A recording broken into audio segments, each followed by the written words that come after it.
So I'm going to read from, from my new book, Field Notes on Democracy, Listening to Grasshoppers. As Avi said, it is a book which is a collection of writing about the world's biggest democracy, which is one of the largest public relations scam in the 20th and 21st centuries, like yours. But it's really, I mean, watching what happens there very carefully, watching how each of the institutions that are supposed to make up a democracy function, I began to question what's happened to democracy. So I'm going to read, and I'm sorry if if some of you will be a little bit unfamiliar with what I'm saying, but obviously each of the essays in this book details that out. But when I was in school, I once raided the vegetable patch of my Malayalam teacher and stole all the carrots and planted the tops back.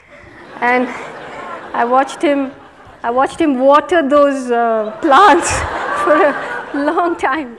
And that's what seems to have happened. You know, each of these institutions that make up a democracy have been sort of hollowed out, and we've planted the shells back, and we keep watering them and wondering why they continue to wilt.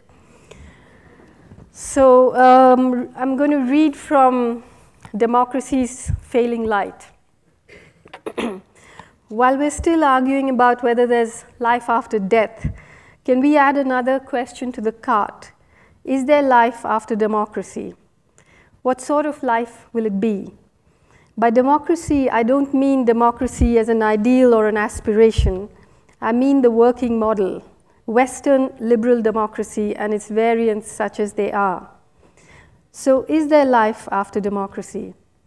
Attempts to answer this question often turn into a comparison of different systems of governance and end with the somewhat prickly combative defense of democracy. It's flawed, we say, it isn't perfect, but it's better than everything else that's on offer. Inevitably, someone in the room will say Afghanistan, Pakistan, Saudi Arabia, Somalia. Is that what you would prefer? Whether democracy should be the utopia that all developing societies aspire to is a separate question altogether. I think it should, because the early idealistic phase can be quite heady. But the question about life after democracy is addressed to those of us who already live in democracies or in countries that pretend to be democracies. Spent 2 weeks walking with an invisible army in the forest. So what was it like?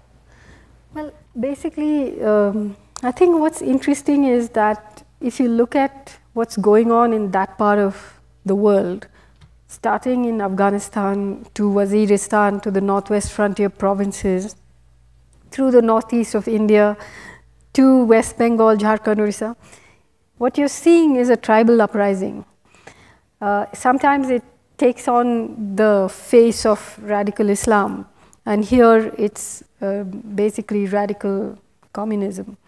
But the assault on tribal lands is a imperial corporate assault, you know? So that's quite interesting. And in India, these states are known as the Red Corridor in the press. It's extraordinary reading some of the stuff, the red-baiting language that exists in the official discourse in India today. It's just crazy. And though the Maoist movement in different shapes and forms, you know, first started in 1967 in India, and it's always been wiped out, exterminated, it comes back, and so on. But it's in this tribal area. Some of us call it the MOUist corridor, not the Maoist corridor, the MOU as in the Memorandum of Understanding corridor. Because if you look at a map of India, the forests, the minerals, the indigenous people, and the Maoist movements are all stacked up on top of each other. But at the moment, these memoranda are their corporate contracts.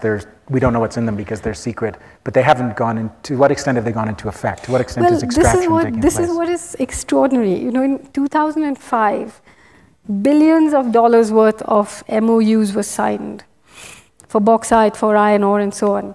And at that time, the Prime Minister suddenly says, Maoists are the gravest internal security threat in India, at a time when they were certainly not a security threat. In fact, they had just been wiped out of Andhra Pradesh. They had lost some 1,600 of their cadre. So it was an odd thing to say. But the stocks of these mining companies went soaring in the stock market because they realized that the Prime Minister was now signaling that he was going to go in. And there were, the Tatas signed a big contract for an integrated steel plant. This is the big steel conglomerate. The big steel conglomerate, and another company called SR. And so it was interesting that 2005, the MOUs were signed. 2005, this People's Militia was formed. 2005, the Prime Minister makes a statement. 2005, a jungle warfare training school starts, and now they're planning to have 20 of them or something in India.